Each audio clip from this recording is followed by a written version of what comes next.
बोलिए शंकर भगवान की जय। भगवती मैया की जय। गणेश भगवान की जय। श्री शिव महापुराण के अंतर्गत रुद्र संहिता जो कि द्वितीय संहिता है और इसके खंड युद्ध खंड जो कि पंचम खंड है, इसके अध्याय 46 में आज हम प्रवेश करेंगे और जिसमें वर्णन है भगवान शिव एवं अंधकासुर का युद्ध। अंधक की माया से, उसके रक्त से अनेक अंधक गणों की उत्पत्ति, शिव की प्रेरणा से विष्णु का काली रूप धारण कर दानवों के रक्त का पान करना, शिव द्वारा अंधक को अपने त्रिशूल में लटका लेना, अंधक की स्तुति से प्रसन्न होकर शिव द्वारा उसे गाढ़पत्य पद प्रदान करना, अंधक की स्तुति से प्रसन्न होकर शिव द्वारा उसे गाढ़पत्य पद प्रदान करना। सनत कुमार बोले, हे व्यास, शिव जी का अभिप्राय जानकर उस दैत्यराज ने गदा लेकर देवगणों से सर्वथा वेद गिर नामक दैत्य को आगे करके सेना के सहित शीघ्र शिव जी की गुफा के दरवाजे पर पहुंचकर वज्र के समान तीखे शस्त्रों से प्रहार करना प्रारंभ कर दिया।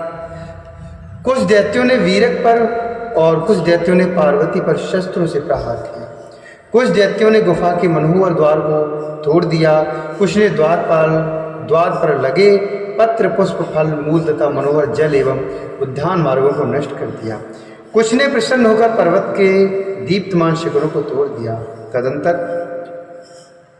त्रिशूलधारी शिवजी ने कुपित होकर अपनी सेना का, दारूढ़ भूतगणों का तथा सैन्य सहित विष्णुवाद देवगणों का स्मरण किया।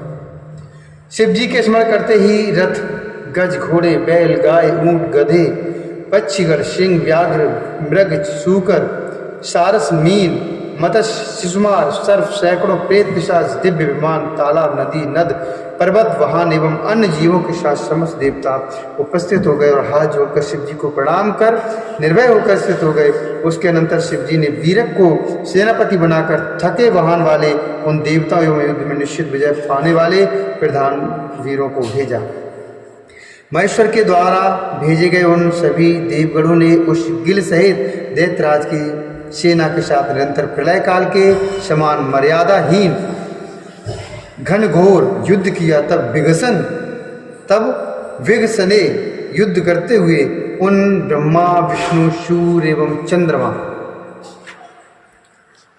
आज समस्त देवों को क्रोधपूर्वक निगल लिया। इस प्रकार विघस के द्वारा अपनी समस्त सेना के निगल लिए जाने पर केवल वीरक ही रह गया।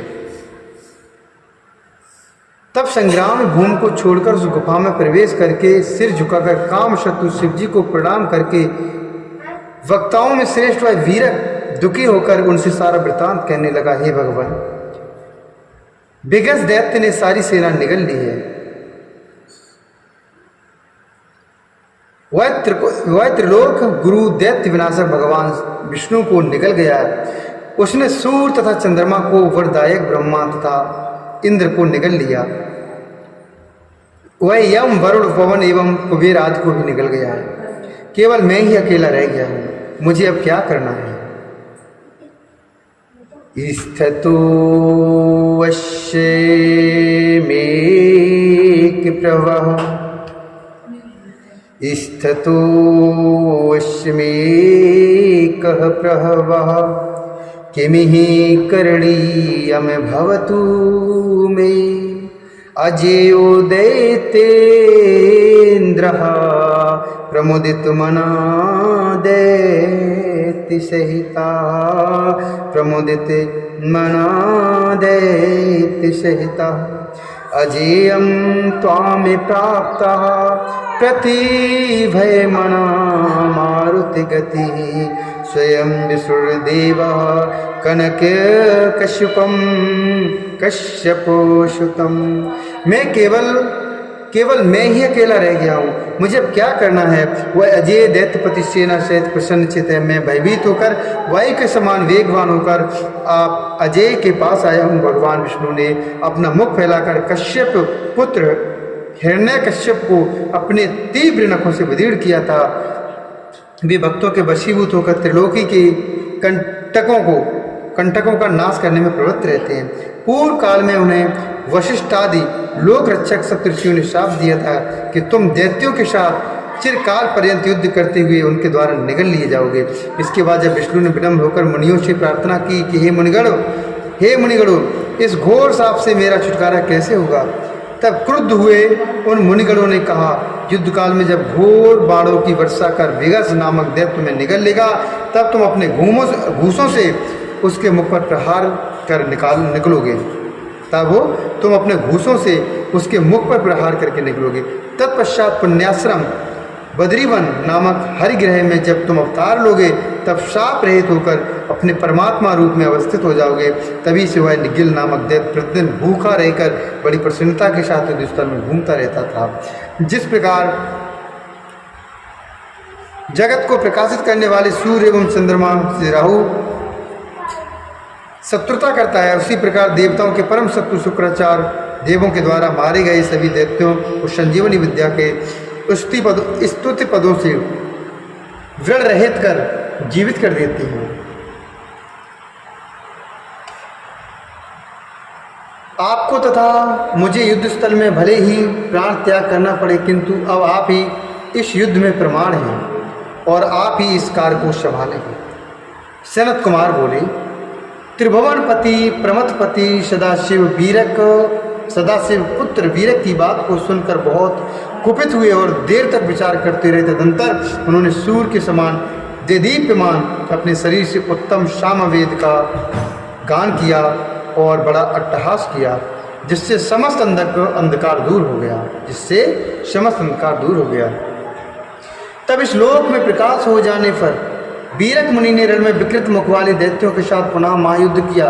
शिलाद मुनि ने पत्थर का चूर्ण खाकर जिन नंदीश्वर को उत्पन्न किया था तथा जिन्होंने त्रिपुर को भी पूर्व काल में जीत लिया था, उन नंदी ने घनघोर युद्ध प्रारंभ कर दिया। नंदी को भी उस राक्षस ने निगल लिया। ऐसा देखकर योद्धाओं एवं मुनियों में अग्रगण्य तथा सभी विद्याओं के निवास शम दम धैर्यादि गुणों से युक्त स्वयं कपर्दी महारुद्र वृषभ पर सवार होकर निगले हुए देवगणों को उगलवा देने वाले दिव्य मंत्र का जप करते हुए तीक्ष्ण बाण शूल तथा खड्ग लेकर युद्ध के लिए उस राक्षस के सम्मुख उपस्थित हुए। इतने में महावीर वीरक सभी को लेकर उस विघस राक्षस के मुख से निकले। इसी प्रकार विष्णु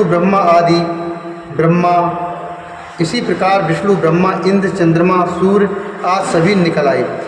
तब उनकी सेना प्रसन्न होकर पुनः युद्ध करने लगी। उस सेना के जीत लेने पर देवगणों के द्वारा मारे गए समस्त दैत्यों को शुक्राचार्य अपनी संजीवनी विद्या के बल से पुनः जीवित करने लगे। तब गणों ने शुक्राचार्य को पशु के समान बांधकर शिवजी के समीप उपस्थित किया और त्रिपुरारी शिवजी ने उन दानव गुरु को निगल लिया। इस प्रकार शुक्राचार्य के भ्रष्ट हो जाने पर देवताओं ने सारी दैत्य सेना को जीत लिया, विध्वस्त कर दिया और पूर्ण रूप से कुचल डाला। उस समय दैत्यों के शरीर को उत्साहपूर्वक खाने वाले भूतगणों से एवं तीक्ष्ण बाण तथा शक्ति हाथ में लिए नाचते हुए सिर कटे दैत्यों के धड़ों से सारी रणभूमि व्याप्त हो गई। प्रमत्त वेतालों, अत्यंत दृढ़ चोंच एवं पंजे वाले पक्षियों एवं नाना प्रकार के भेड़ियों ने मरे हुए राक्षसों के मांस को अपने मुख में रखकर आनंद से भक्षण करना प्रारंभ कर दिया। इस प्रकार हिरण्यकश्यप के वंश में उत्पन्न हुआ वह दैत्यराज चिरकाल पर्यंत युद्ध करके विष्णु महेंद्र एवं शिव से जीत लिया गया। पराजित होने पर उस दैत्य की सारी सेना पाताल में, पर्वतों की गुफाओं में एवं समुद्रों में छिप गई। अपनी सारी सेना के क्षीण हो जाने पर दैत्य से संदक, जो क्रुद्ध होने पर न केवल देवताओं अपितु विश्व का नाश करने में समर्थ था, उसका विष्णु ने गदा के भयंकर प्रहारों से मद चूर चूर कर दिया। उसने युद्ध भूमि का परित्याग नहीं किया, क्योंकि उसे ब्रह्मा जी का वरदान प्राप्त था। उसके बाद इंद्र के घोर अस्त्रों से पीड़ित हुआ वह दैत्य अपने शस्त्रास्त्र